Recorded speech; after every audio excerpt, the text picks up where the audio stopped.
Welcome to the M&A Unplugged podcast. Our mission is to help you be better prepared for your business acquisition or sale.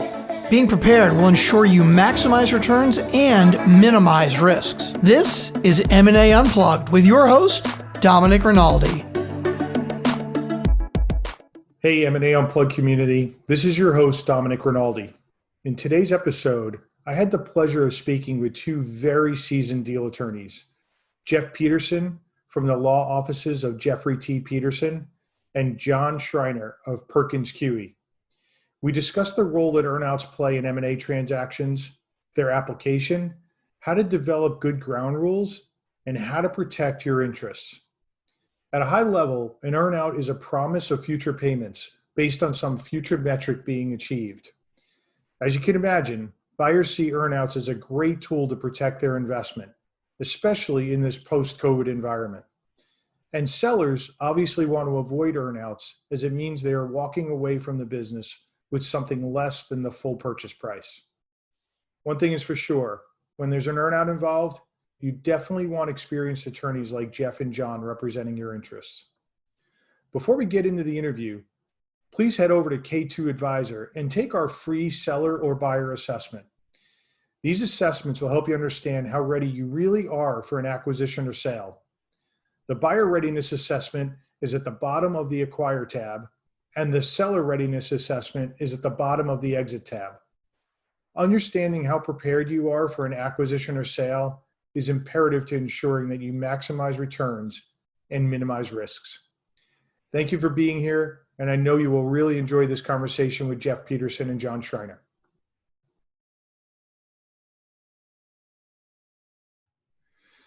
Hey, M&A Unplugged community. So pleased to have back John Schreiner of Perkins, Coie and Jeff Petersen of the law offices of Jeffrey T. Petersen. Hey, guys, welcome back. Good to be here. Thanks a lot, Dominic. Yeah, we had great response to the last podcast that we did where you guys each took a side in the deal, one of you taking the buyer and the other one taking the seller perspective as we broke down indemnifications and reps and warranties. And really the M&A Unplugged community had some tremendous feedback there. So we thought, look, let's come back for round two and attack something that really is a big topic right now, earnouts. And so maybe we could start at the basic level. Let's talk about what an earnout is. Where do you see it most commonly used? And especially now that, we're in a COVID environment, it's become even more important. Sure. Well, Dominic, and for the audience, hello, my name's John Schreiner. I'm a partner in the Corporate and Securities Group with Perkins, Coie, based out of Chicago.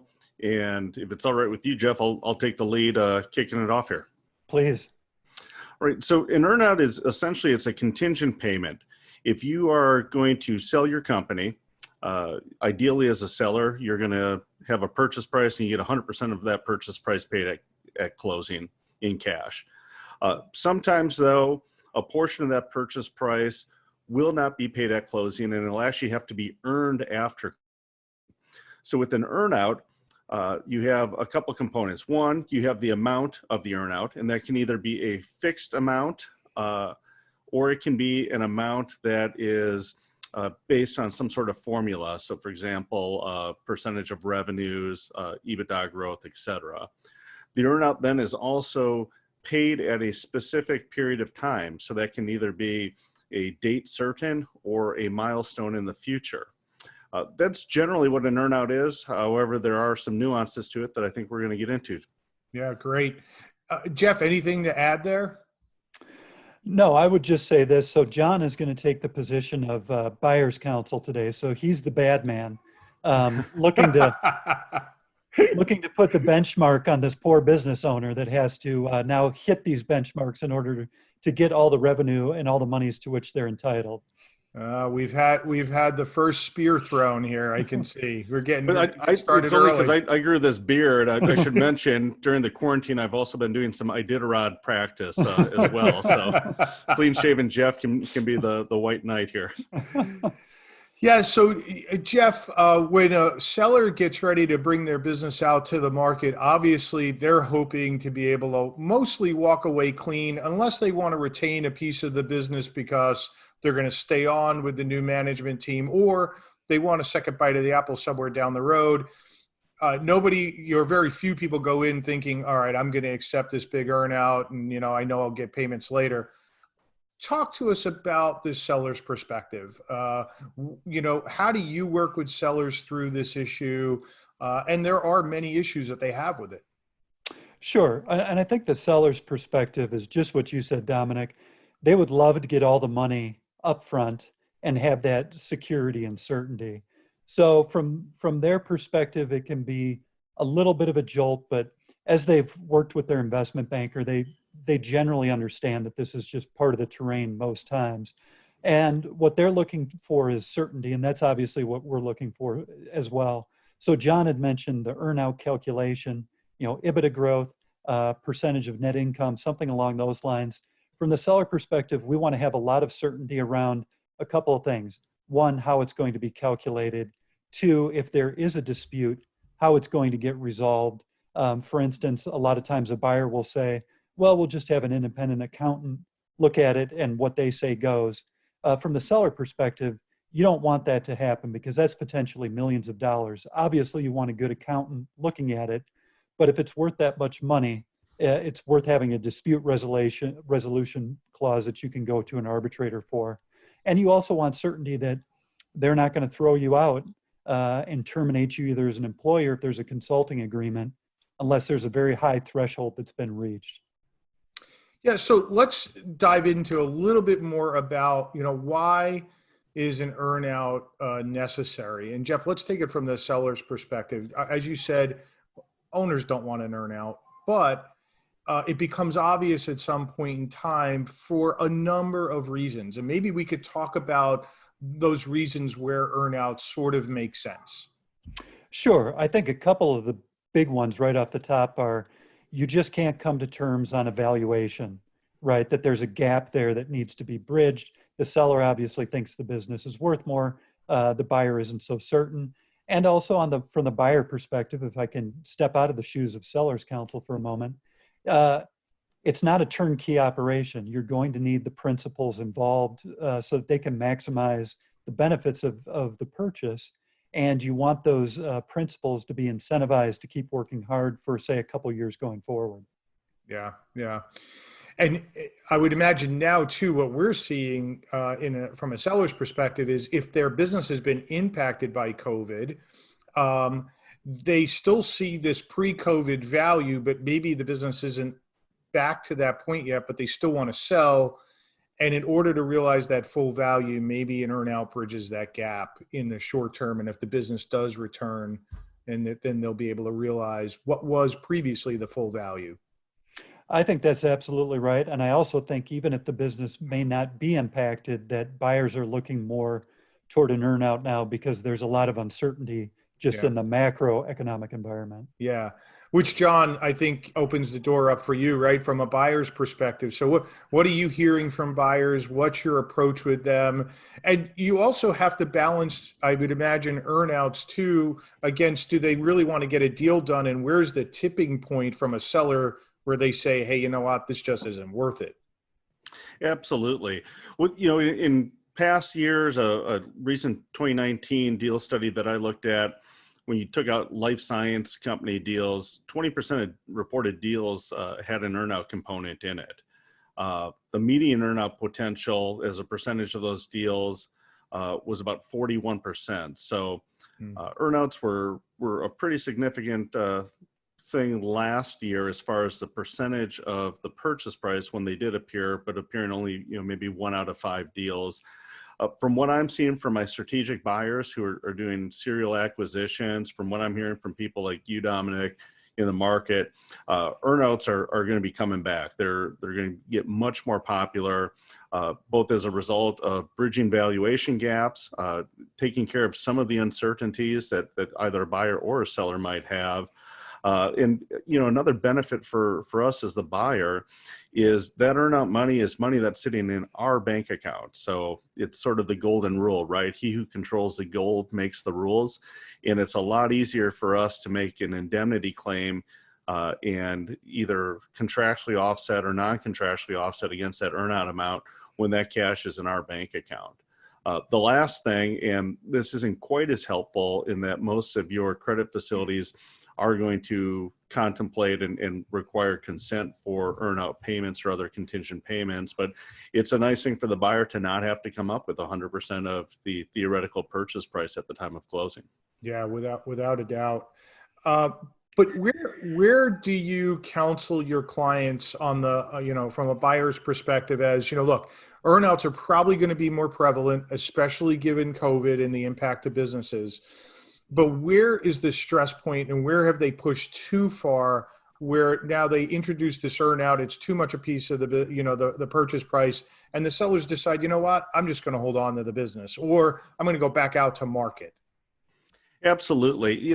It's a fine line in that the sellers want that walkaway cash, and the sellers are always thinking about, in a worst case scenario, if anything goes wrong after closing, how much money am I going to have? So when you start to put things either from the indemnities like we spoke about on our last podcast or here with contingent payments that aren't guaranteed money, you start to push up to that line where it just doesn't make sense to the seller. Either they're going to go back to market or they're going to say, hey, I've got a business that's generating revenue.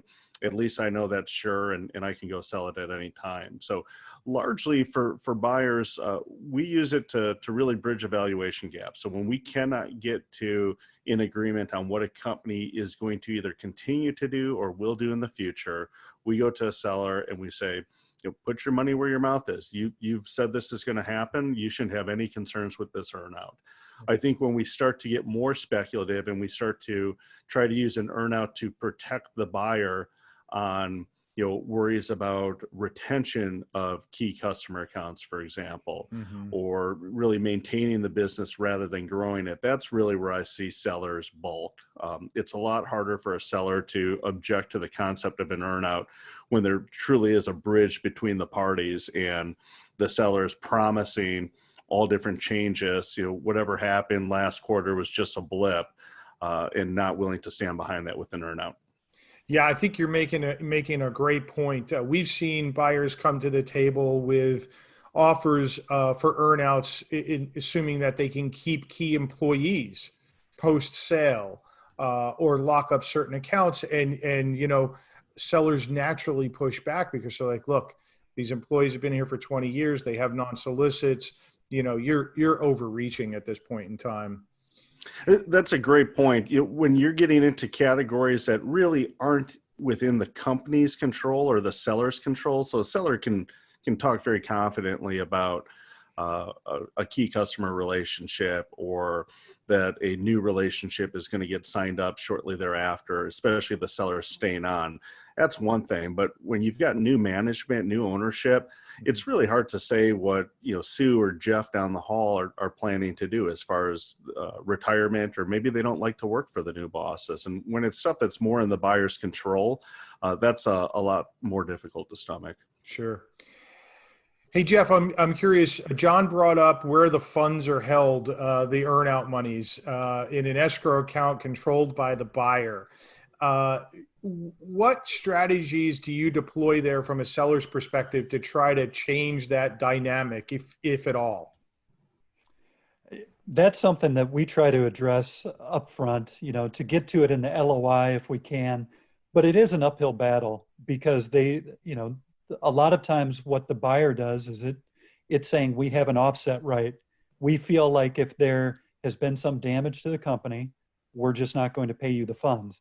That's something we try to attack up front. And I think the best way to address that is to make it obviously part of the indemnity cap and get that indemnity cap set at a reasonable level, so that even if there is some sort of set-off right, that set-off right is constrained. But it's certainly the seller's preference that it's not just sitting there in an escrow and they can decide to dole it out or not as they please. Sure. So, Jeff, we brought up a little bit earlier that the devils are in the details about how the earnout is written, what the rules are, right? That everybody's going to play by, because earnouts are really fraught with potential liabilities down the road and lawsuits, right? And so what's your approach there from a seller's perspective? Let's dive a little bit deeper on, how can you protect yourself if you're an owner when it comes to an earnout in that agreement? Certainly. The first thing we do is make sure that the calculation of the earnout and the benchmarks for it are absolutely clear. And this always becomes an issue, Dominic, as I'm sure that you've run into in your business. You can spend time on an LOI. You can spend a good 10, 15 hours on an LOI hammering out the terms, but it's different doing that as opposed to spending, tens to hundreds of hours in doing the actual deal flow. So I find that we really try to drill down on the terms up front, but even doing that, things can pop up, when revenues are booked and how that's going to impact an earnout. So you have to be prepared, but you also have to be flexible going forward. And that's why it's just key to have a good business partner on the other side. Because I've found that even when we drill down up front, there's a give and take down the line. But at the end of the day, you just have to get to a very solid term that everybody's on the same page with, and there's no ambiguity to it. Yeah, I think you bring up a great point. There has to be trust in the deal, right? If there's not a baseline of trust, you probably are going to, string out that LOI negotiation, and you might be opening yourself up for future issues. So I think it's a great point. Absolutely. John, from your perspective, what would you add there? I'd say the buyer and the seller do have aligned interest in looking for clarity in the earnout. I've never represented a buyer that was eager to enter into post-closing litigation, and certainly not during the transaction process. So having clarity of what people's expectations are is great because it takes that litigation risk off the table. And especially if you do have, essentially a rollover seller who's going to continue on either as a minority owner or in some sort of consulting or employment capacity. You want them to be able to achieve the earnout, and it's a payment that you're happy to make. If you calculate the earnout right, you've made more money, they've made more money. It's a win-win for everybody. So getting that clarity there is where our interests are aligned. But that said, we definitely have some movement in the weeds, looking at what is a net revenue definition? What do you net out? What is acceptable to take out? Absolutely. Similarly, I'm buying a business. I need control of that business. So we alluded to, and maybe we can talk a little bit more about whether or not the buyer has the right to remove a seller from their employment post-closing. But the buyer needs clarity in the earnout that post-closing, they're going to operate the business as they see fit, and they'll have no obligations to run the business for the purpose of achieving or maximizing any sort of earnout. And are those actual stipulations that you drafting that you like to put into the definitive agreements?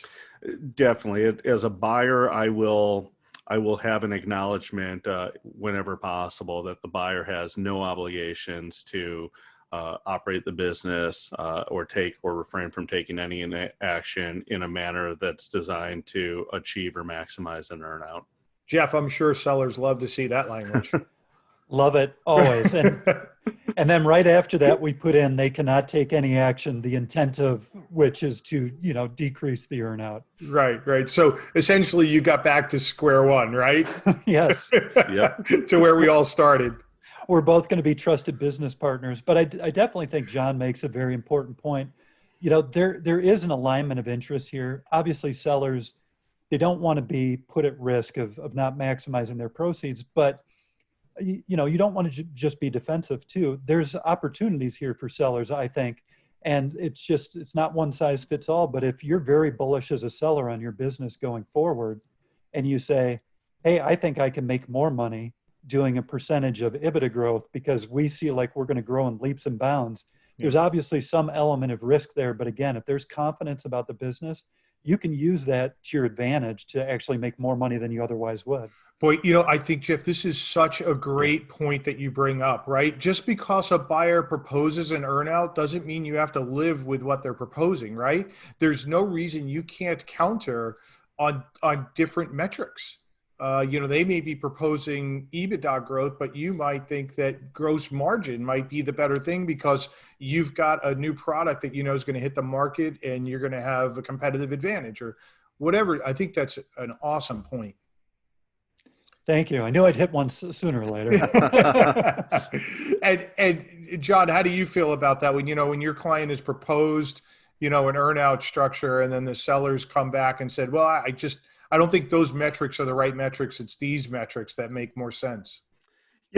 It's a personality trait, but I am always happy. I will pay you $1 every time as long as I get $1.10 return. So if we've got the right metrics for measurement, that's great. And if we're moving the needle on how rich that earnout is, obviously the more that we're paying to the seller, the less that the buyer and the company after closing are retaining.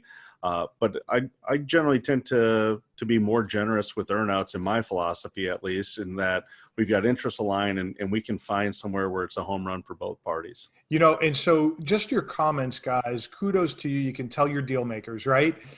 Jeff, you're thinking outside the box, and John, you've got the right perspective. Let's assess this and see if it makes sense for all the parties. I think you're guys that get deals done, right? You're not digging your heels in. So kudos to you. Thank you. This is going to be a tough question because in our several decades of doing deals, I've never seen two earnouts that look the same ever. They just don't, right? Yeah. But are there some guidelines that you think buyers and sellers should be thinking about in terms of, percentages of the overall purchase price, time frames for a payback? And I know the percentage is probably a really tough question because it could be all over the map, but there were guardrails to follow. What do you think those are? I'll start because I got one of the deal surveys in front of me. The last several years, we've seen percentages go from, as low as, 30% in 2018 to up to 41% now. So there's a lot of movement in those percentages. As far as the timeline goes, I think, again, this can become a point where the seller and buyer are aligned, if not perfectly. The seller certainly wants that earnout period figured out sooner than later. The buyer, the longer we can hold on to that money, the better. But at some point, we don't want that contingent liability on our books, indefinitely. We want to know, hey, you either made it or you didn't. And I think when you have something out there longer, it's a lot harder to understand whether or not the earnout was achieved because of what seller said was going to happen or what seller did, or because of some other changes that occurred with the company or its management. Yeah. Jeff, you have a thought? Yeah, I mean, again, it's not a one size fits all, but I generally start to get the hives once the earnout's over 1/3. And that's just from the seller's perspective, right? You want to get as much upfront as you can. Same with timing. If it's a year or two, pretty typical. Once you're going over 2 years, again, if the seller wants to be there and thinks it's a longer road, that's fine. But after 2 years, I'd want them almost to become more of a typical employee. Now, an employee that gets a very nice bonus and so on and so forth. But I don't want to stretch out that earnout period too long. Yeah, yeah. And similarly, you can't be too short. And I'll play your role a little bit here, Jeff. But if you're a seller, you need that runway to actually achieve the earnout. So you don't want customer growth will increase by 30% and you get the earnout, but you've only got 6 months to do it. You do want a reasonable amount of runway. And if you're getting a percentage of growth, the longer that you can have that and continue to dip into that, the better as well. Yeah. Yep. It's a matter of what you can forecast. If you're very bullish on what's coming up on the horizon for you, and both parties agree, and it can be achieved in a year, great. But I agree, John, a lot of times it's a more complicated integration and you want to leave yourself that runway. Yeah. Yeah, and the point that I would like to make here, to the M&A Unplugged community is you have to be careful with these guardrails because there's no two earnouts that are alike. Every situation is different, and I'm going to highlight this here for a second. We had a deal a couple of years ago where 75% of the deal was in an earnout. Now, this was a distressed business, right? And so luckily, there was somebody even interested in acquiring the business because the business was literally tanking. 2 years later, I just learned a couple of weeks ago that the seller got their full payout.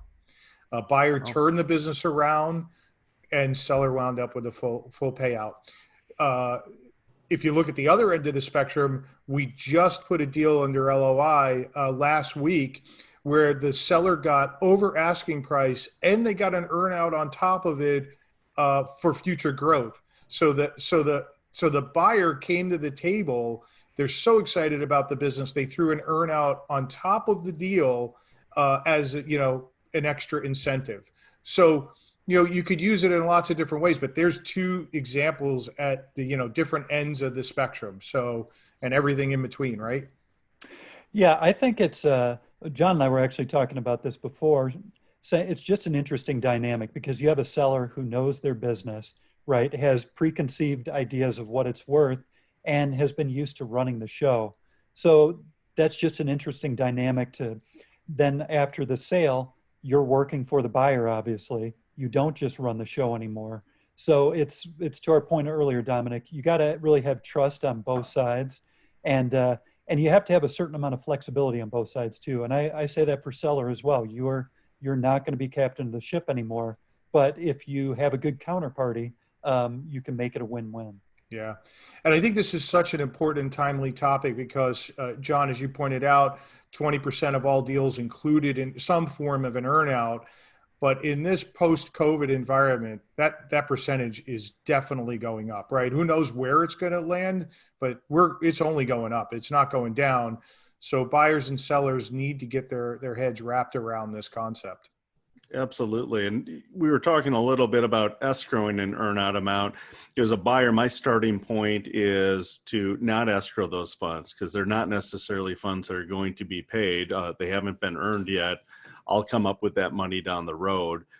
As cash becomes tighter, that can be something that can be really helpful to buyers as well, to not have to come up with all of that money at the closing, but to have to come out with it later. And theoretically, you're paying out of the profitability of the business that you just acquired. Yeah, fair point. And I think the bank covenants would in some cases prohibit that as well. The banks don't want the buyer's money to be tied up. And that leads into another potential protection for seller, Dominic, is if there's a substantial earnout, we want that guaranteed, right? Mm-hmm. We want some sort of covenant that it's going to be paid, but there's a lot of times you're sitting behind the banks on that, so you've got to be subordinated on that covenant. That can be a tricky terrain to navigate sometimes. Guys, have you ever been involved in a situation where an earnout flips to a secured promissory note? So the earnout's been earned and it flips to a secured note that then gets paid out, or that the earnout is actually in the form of a contingent note, and the contingent note can be forgiven if the metrics aren't met.